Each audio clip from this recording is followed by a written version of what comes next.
Good evening, everybody. The date is May 16th of 2016. I want to welcome you to another edition of the Nick of Time News Show.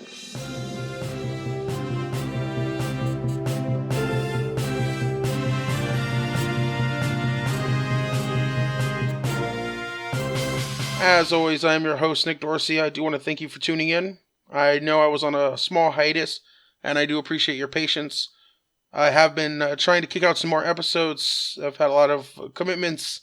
I was actually sick for a little bit of time, and through trying to make the show better and trying to experiment with a couple different formats and other research type things that I've been involved with. And of course, I have a full-time job for those that you don't know. So it has been challenging to kick out more episodes, but I'm going to make an effort to try to get at least 3 to 5 episodes a week. That is going to be my goal until I'm able to fully produce one episode a day or more. Now, as usual, before I get into the juicy goods, I just wanted to take a second and make sure that you are following me on Twitter. My handle is at NickOfTimeNews. And of course, if you are listening to this on YouTube, it will soon be available in podcast format. But if you're listening on YouTube by chance, go ahead and take a second and subscribe to the channel and like the video. Subscribe and like to take no more than 2 clicks and you are good to go. And of course, I'm going to be kicking out some more awesome news and commentary from yours truly. That's me, Nick Dorsey. All right. Now, for the first show back, I wanted to make it a nice, easy commentary to talk to you about something that has really been popping my bubble. Grinding my gears, overcooking my steak, however you want to go ahead and put it. It's something that has been bothering me for some time. And of course, it is the election.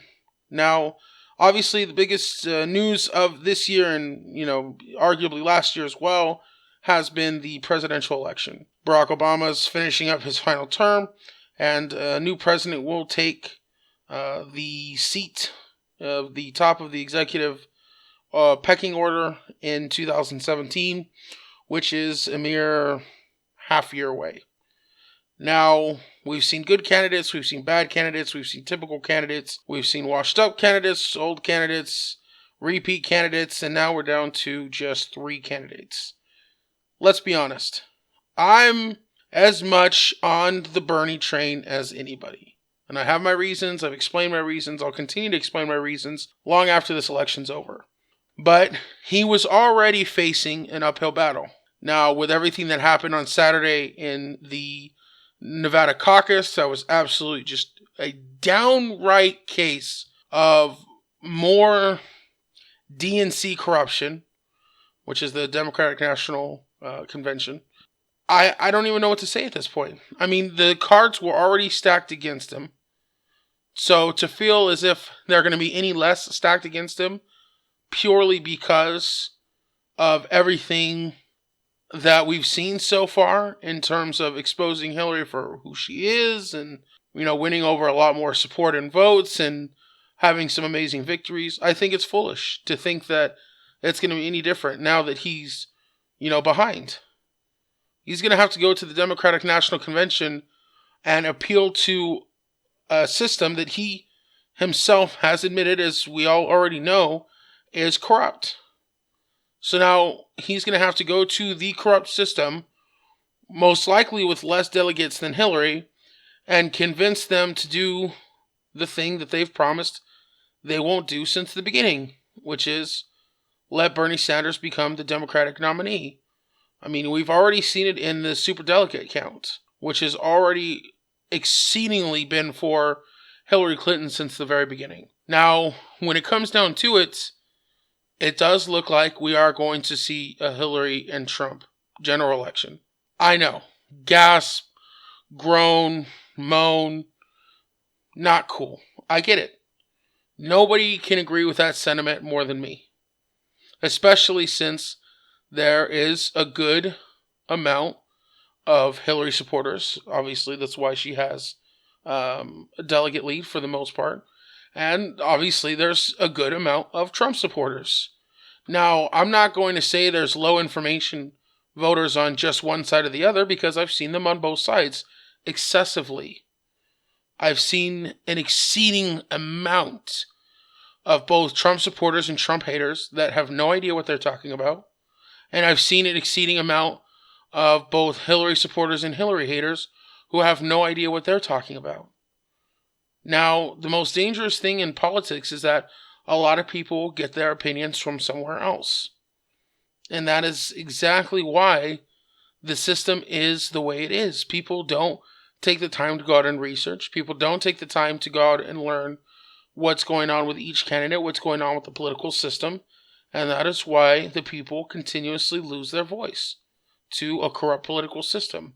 A voice that had a shining light, by the way, when Bernie Sanders came down and said, no, we're not going to take this anymore.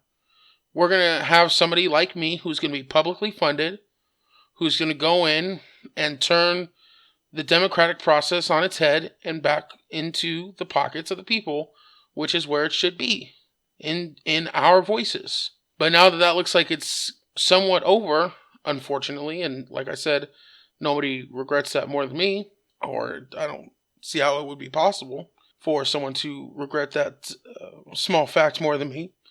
Now we're stuck with Trump versus Hillary. And I gotta say, it brings up my point, which is hashtag which Hillary, hashtag which Trump. Which president are we getting? The huge part of the problem is the fact that I don't know if these people are left, right, up, down, center, moderate. I don't know whose interests they serve. So it's more so the lesser of two evils than we've ever seen in our lifetime. Especially for us millennials. I have never, ever, ever, ever researched or read about or seen or heard accounts of or even known that a situation close to this has existed in the past. We have two candidates at the forefront, Hillary and Trump, who could make up 6 or 7 different candidates on their own flip-flopped opinions. I mean, this week alone, Trump has rescinded his opinion on some of the most important things that got him elected in the first place. First and foremost, he's no longer going to be self-funded. Oh, who saw that coming? I'm sure nobody who took the time to research the fact that he never actually gave his campaign money. Now, he gave his campaign, I do apologize, he did give his campaign money. He gave his campaign roughly around $250,000, which, for those of you that don't know, is a bunch of nothing burger to a billionaire. But also, he loaned his campaign over $18 million, or around about $18 million. Yeah, if you don't know the difference between a loan and a gift, then I don't suggest that you learn during Christmas time. Because if you try to give somebody a loan for a present, I don't think it's going to go over very well. Now, take that into the fact that a loan has to be paid back. So that means that once his campaign gets these big funders, funders that were already in talks for hundreds of millions of dollars for his general election campaign, now he can use that money for his campaign and pay himself back, which means not only is he not self-funded now, he never was self-funded in the first place. He just lent himself the money in order to say that he was self-funded so he can pay himself back, and he did it under the noses of some of his greatest supporters. Some of the largest numbers of supporters that are in Trump's favor literally will tell you, well, I'm doing it because he's not bought. Well, I'm doing it because he's financing his own campaign. Well, that's gone now. It's washed away just like that.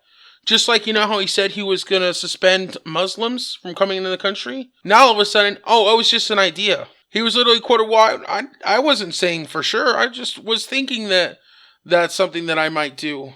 So, I hope you're happy, right, conservatives? You've been duped. And, to be honest with you, I'm not even going to go 100% and say you've been duped, because who knows? Who knows?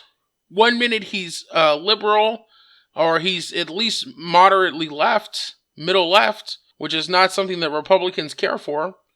Now all of a sudden he's extreme right when he starts his election. Now he's going left again.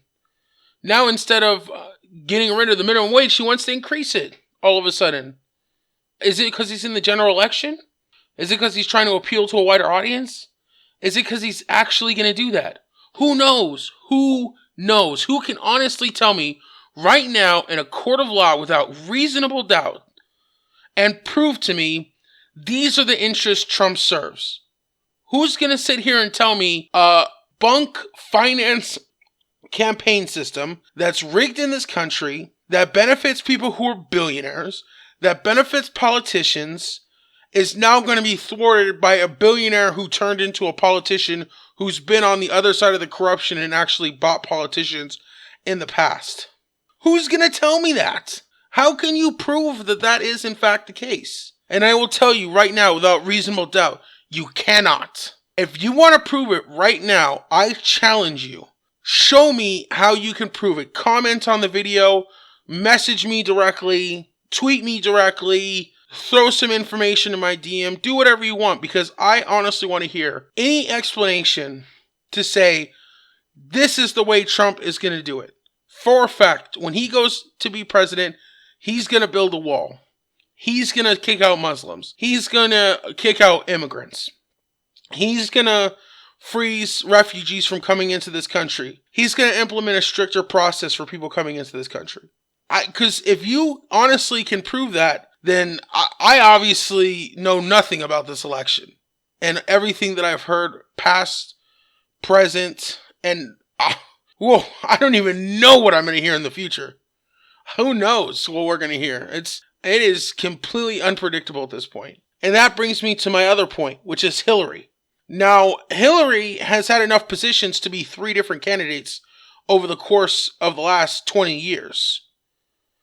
So, no one can sit there and convince me the same thing from Hillary either. And I'm not even taking shots at her that could or could not be overblown truths, like the emails or Benghazi, whatever. Throw that aside. Just like people who say Trump's racist, or throw all that aside for a second and talk to me about the actual candidate of the presidency of the United States of America. How are you going to tell me that a corporate lawyer who sat on the board of Walmart, one of the richest, dirtiest corporations in America, who was an attorney who has a record of getting rapists that she later knew were guilty off of trial, off of having any type of counts or record against them, or getting convicted of the crimes that they committed. You know, somebody who literally said in a statement that they were proud of supporting a senator who was against the civil rights movement, which ended segregation. Somebody who has literally been for and against trade agreements, for and against gay marriage. There's so many countless positions that she's had that you can not point to any one thing and say, oh yeah, absolutely. And when it comes down to the transcripts, oh my gosh, don't even get me started. They're hiding something. They're hiding something. Trump won't release his tax returns. He's hiding something. First he said it was because he was not going to be able to release him while he was getting audited. When he was called out for that, now he just says he doesn't want to release him. You know, Hillary Clinton said she'd look into releasing him when everyone else released their speeches. When Bernie Sanders released his speeches and all the Republicans released their speeches. Well, guess what? Now that it's Donald Trump and Bernie Sanders, 2 candidates who have never given paid speeches, now all of a sudden, you know, we'll look into it. You know, 100 days after first saying we'll look into it, and Hillary Clinton still has not released those transcripts. What else can you assume besides the fact that they either say things that we don't want to know that would crush her candidacy because she's making promises to rich bankers, or they don't exist because it was a front to get paid by rich bankers because it's in lieu of favors that are going to take place at some point in the future. Those are really the only 2 options, because you cannot stand there in my face and say, or any voter who's asked and say, I'm not going to do it because I don't want to be held to a different standard. You're running for president of the United States. You're telling me that you can't be held to a higher standard than other people? You're telling me that you yourself won't be a leader and say, I hold myself to a higher standard. Here's the speeches. And just defend yourself. You're a lawyer. Defend yourself. If it's really that bad that we can't see it, then you should be able to come up with some kind of coherent argument saying, look, here's why I said what I said. Because you know what? If Hillary Clinton said, look, here's my speeches. Yes, I said this to Wall Street. Yes, I said this to Wall Street. But you got to understand that I was trying to make money. I was a private citizen at the time and I wanted to make money. I could at least somewhat respect that. At least be honest. I can respect that. But I don't understand. And you could say whatever you want about Bernie Sanders. I really don't care. You could say he's a socialism. He's a communism. You could spew all that mainstream media rhetoric right at me because I really don't care in terms of hearing information that's wrong. You're not going to convince me that Bernie Sanders is a communist when everyone knows that he's not.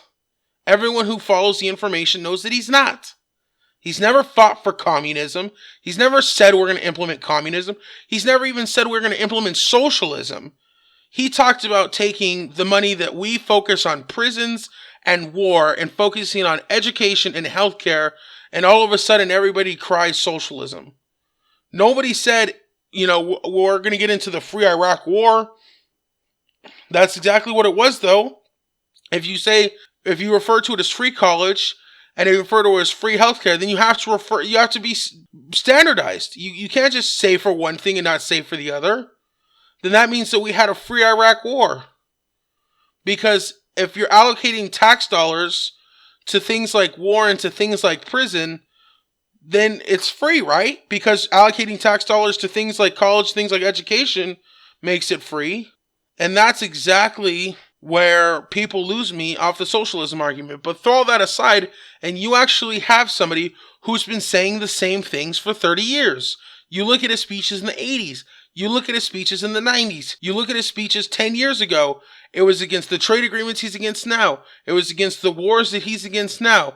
It was against the lack of civil rights that he's for now, just like he was for it back then.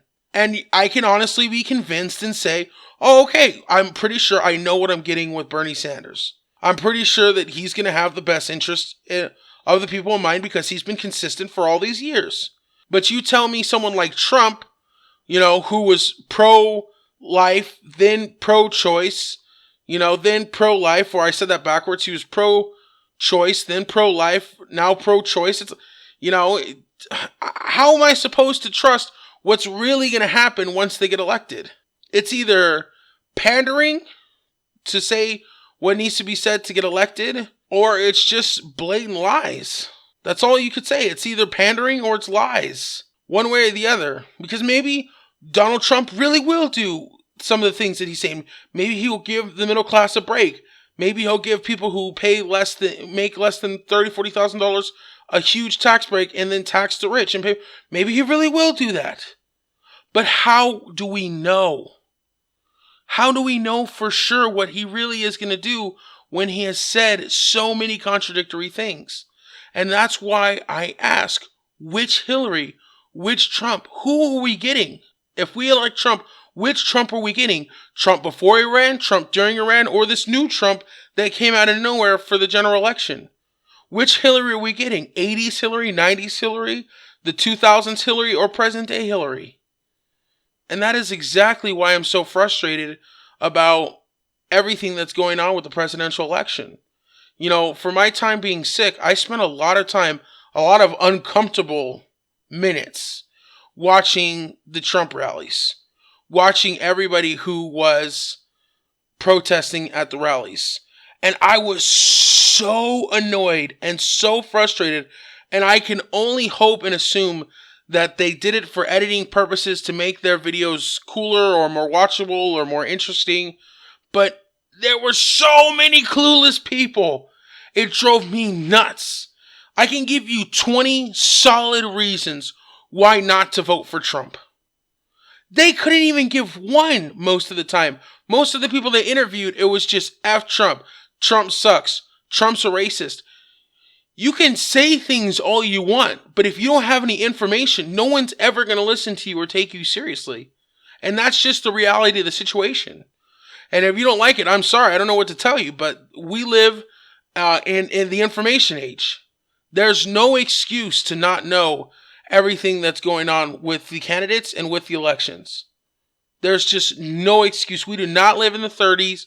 We do not live by a word-of-mouth society, by a newspaper-driven society. We live in the age where you can go to 20,000 sources and get the information that you need to know what's going on. And the same thing's true for the Trump supporters. They were picking out Trump supporters and saying, what are we gonna do? Like, why do you like Trump? Oh, because I really feel like he says what he means. Okay, like what? Oh, because I like Trump. He's gonna make America great again. It's like, no, there's no excuse for that. You're the Trump rally. You like Trump so much that you're gonna take time and your own money to go out of your way and either take the day off of work or travel all the way there and wait in line for hours in the sun to go see somebody speak, and you don't even know who he is? And you can't even tell me why you like him? You can't even name 5 policies on why he'd be a good president and why he should be the president? That is exactly the problem with this election. And that's why when people ask you about Bernie Sanders, or when people talk about Bernie Sanders, they say socialism, communism, free stuff, blah, blah, blah, mainstream media rhetoric. And it's bogus. The biggest singular problem that we have in this country, and everyone has a different one. Everyone has their own problem. But in my personal opinion, something I've fought for valiantly, something I've felt strongly about for a lot of years now, is the fact that there is too much corruption. With Citizens United, with money in politics, with a money-driven campaign system, with private backers, with huge corporations, there is too much corruption, and the issues of this country get lost. 6 corporations own 90% of the media that we watch and we listen to, and information gets twisted, information gets lost. People get distracted by things like bathrooms when we have a lot of important issues that are going on in America today. When we have all of these problems coming to surface about the fact that we're going to have somebody run our country who could potentially and honestly be a certifiable liar, and one person who may be a sociopath. Who knows? Who knows?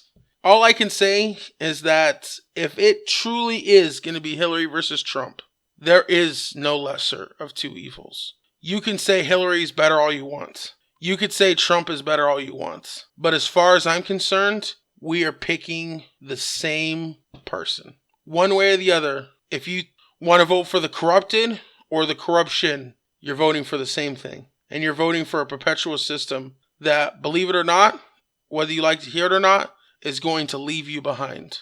I don't care if you're moderate. I don't care if you're liberal. I don't care if you're conservative, if you're Green Party, if you're libertarian, if you're undecided, if you're no party, if you're starting your own party, if you're having a million parties. It doesn't matter. This country is getting ready to leave you behind because it is going full on corruption. And the way that we can fight it, the way that we can do something about it, is a way that everybody needs to get on board about. Information. Read, study, learn, find independent media. Do what you have to do. Get informed and fast. I hope you enjoyed the show today. Like I said, follow me at NickOfTimeNews on Twitter, at NickOfTimeNews. Of course, fact check corrections are always welcome. Email them to me, or email me anything. Who knows? Maybe you'll end up on the show. NickOfTimeNews@gmail.com. As always, please share with all your friends. Share. And if you could donate to the campaign, that would be nice. I'm trying to get a better mic. I want to do a better product. Go ahead and click the link in the description to GoFundMe. And of course, as always, I want to thank you for tuning in to the Nick of Time News show and for your continued support. This has been your host, Nick Dorsey. Until next time.